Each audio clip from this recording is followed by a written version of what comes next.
Bonjour Cullers et encore une fois, félicitations pour la victoire.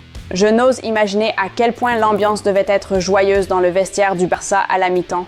Wir machen unser gutes Spiel am Anfang kaputt! Selbst kaputt! Mais vous savez quoi? Après 90 minutes, Hansi Flick a déclaré ceci. J'ai dit à l'équipe de jouer calmement et avec confiance avec le ballon en seconde période. Et les remplacements sont arrivés au bon moment. Je suis content que nous ayons pris les 3 points. Mais la manière dont cela a été fait et pourquoi ce Barça est considéré comme une version plus aboutie de l'équipe de l'an dernier, j'aimerais l'analyser avec vous. Mais d'abord, soutenez cette vidéo avec vos likes. Cette équipe le mérite, tout comme moi et mon équipe qui travaillons sans relâche pour que vous ayez toujours accès à du contenu de qualité. Alors commençons. 4 jours après le match contre Getafe, Hansi Flick a opté pour une rotation. Araujo a remplacé Christensen dans le 11 de départ. Eric a pris la place de Koundé. Rashford est apparu dès les premières minutes, remplaçant officiellement Lewandowski. Mais en réalité, c'est Ferran qui, comme d'habitude, a occupé le rôle de Robert. Cassaro a permis à Frenkie de se reposer, mais pas pour longtemps. Le match a commencé exactement comme prévu. Regardez simplement quelques chiffres de la première mi-temps. Possession 78% contre 22, tir 11 à 4, passe 352 contre 97. Une domination totale. Et pourtant, Barcelone est rentré au vestiaire en étant mené. Tout s'est joué sur l'erreur de Joan Garcia, qui d'abord a quitté sa ligne de façon brillante, puis a simplement adressé une passe négligente à Cassaro et a été immédiatement puni pour ce jeu imprudent. Une leçon dure mais utile pour le nouveau venu. Il n'y a pas grand-chose à dire sur la première mi-temps. Barcelone a eu ses occasions et aurait dû marquer 1 ou 2 buts. Mais le gardien de l'équipe hôte, Escandel, a été exceptionnel. Il a repoussé Rashford à 2 reprises. Le tir de Rafinha a touché le poteau et la réaction d'Escandel sur le rebond a été plutôt bonne. Mais il faut aussi rendre hommage à l'Estadio Nuevo Carlos Tardy, le stade de l'équipe hôte. Leur pressing a posé problème à plusieurs reprises avec une série de corners et quelques percées dangereuses sur les ailes que Ramon Martin n'a pas toujours su gérer. Pourtant, sans cette malheureuse erreur de Garcia, les 45 premières minutes se seraient déroulées sans véritable souci. Au début de la seconde mi-temps, comme prévu, Frenkie est entré en jeu. Cassaro avait perdu le ballon 6 fois lors des 45 premières minutes et le plan de Flick exigeait une pression constante sur l'adversaire. Pour cela, il lui fallait non pas un récupérateur comme Marc, mais un deuxième meneur de jeu en retrait. Et le pari sur De Jong a fonctionné à 100%. Certains ont même désigné le Néerlandais comme homme du match. Au fait, qu'en pensez-vous? Qui a été, selon vous, le meilleur joueur de ce match? Écrivez-le dans les commentaires. L'entrée de Frenkie a eu l'effet d'un code de triche. Si en première mi-temps, Barcelone avait 78% de possession, après son entrée, ce chiffre est monté à 80 ans. Cassaro a 53 touches de balle, Frenkie en a eu 73, 65 passes, 64 réussies. De très beaux chiffres. Et n'oublions pas ce cap 264 matchs avec Barcelone, soit autant qu'une autre légende néerlandaise, Ronald Koeman. Déjà un statut de légende.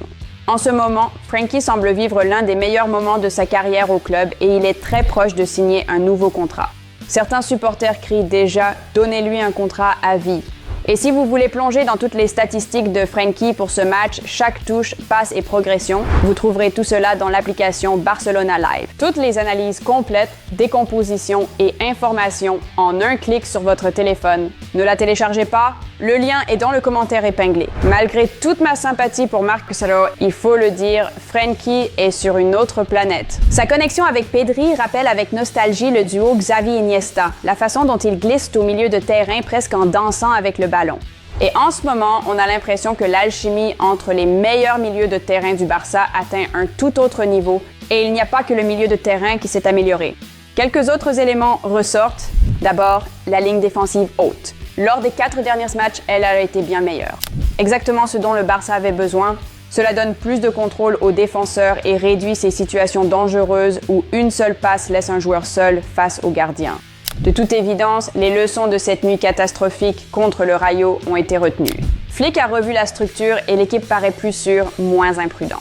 Ce n'est plus du football kamikaze, mais une défense intelligente et calculée. Et cela se voit. Chaque défenseur qui a joué lors des derniers matchs semble plus affûté, plus calme, plus fiable. Flick lui-même l'a souligné après le match. Nous avons essayé différentes options en défense et elles fonctionnent toutes. Nous avons des défenseurs de classe mondiale et c'est formidable.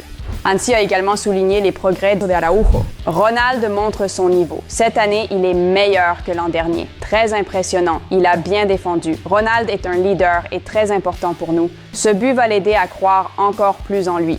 Mais ce match a vraiment été gagné grâce à la profondeur de l'équipe. D'abord, à la 56e minute, Ronald a montré à Dani Olmo comment agir dans le dernier tiers et a trouvé Ferrand dans la surface, dont le tir a conduit au rebond d'Éric. 1-1. Pourquoi est-ce que je mets en avant Dani ici? Eh bien parce qu'une fois de plus, le même problème est apparu. Manque de netteté, manque de stabilité sur l'ensemble du match. Ce n'est qu'à la toute fin qu'Olmo a enfin trouvé le rythme et aidé le Barça à dominer au milieu de terrain avec des combinaisons de haut niveau. Et c'est pour cela que Fermin et Gavi vont tellement manquer lors des prochains matchs. Tous deux étaient d'excellentes alternatives précisément dans ce rôle. À la 65e minute, un autre moment important est arrivé. Lewandowski a remplacé le blessé Rafinha. D'après les premiers mots de Flick, ce n'est pas une blessure grave, mais nous verrons bien. Remarquez ce qui s'est passé après cela. Déjà sans Lamine, puis en perdant aussi Rafinha, le Barça a tout de même renversé le match et pris les 3 points. Qui aurait pu imaginer cela la saison dernière, quand l'équipe dépendait entièrement de ces deux-là et aussi de Baldi? Et maintenant, même sans Fermin et Gavi, ils ont quand même trouvé une solution. La capacité à obtenir des résultats, même dans des circonstances difficiles, c'est précisément ce qui distingue le Barça de Flick de celui de l'an dernier. Donc, Rashford est passé à droite, Ferrand est descendu à gauche et Robert a pris le poste de numéro 9. Et il faut rendre à César ce qui lui appartient, surtout à Lévy qui est devenu le joker ultime cette saison. Il est sorti du banc et a inscrit le but de la victoire d'une tête phénoménale, dominant Eric Bailly, qui jusque-là avait été presque irréprochable, et la passe décisive de Frenkie.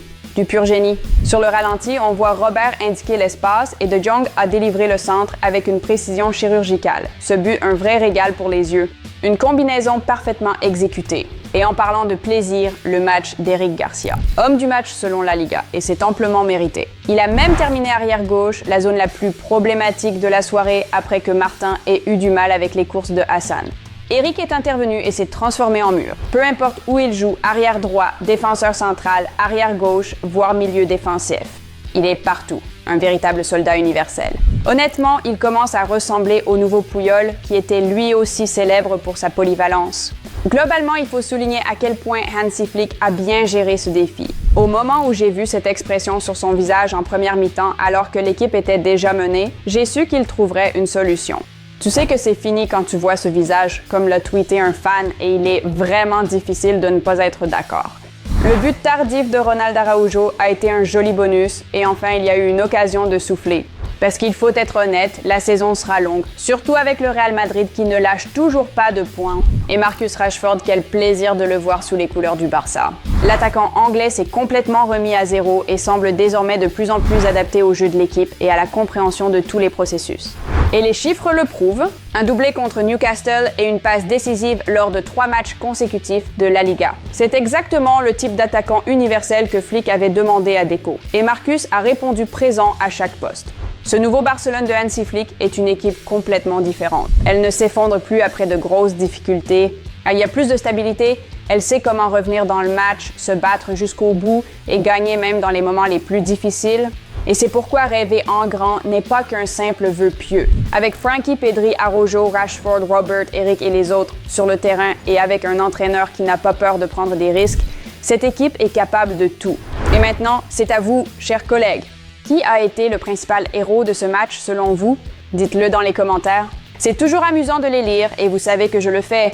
N'oubliez pas d'aimer cette vidéo, de vous abonner à la chaîne et de jeter un œil à l'application Barcelona Live. Toutes les dernières infos, statistiques et analyses juste après le coup de sifflet final. Le lien est dans le commentaire épinglé et dans la description. Beaucoup d'autres matchs à venir, beaucoup de suspense, alors restez avec nous et à très bientôt. Merci de nous avoir regardés.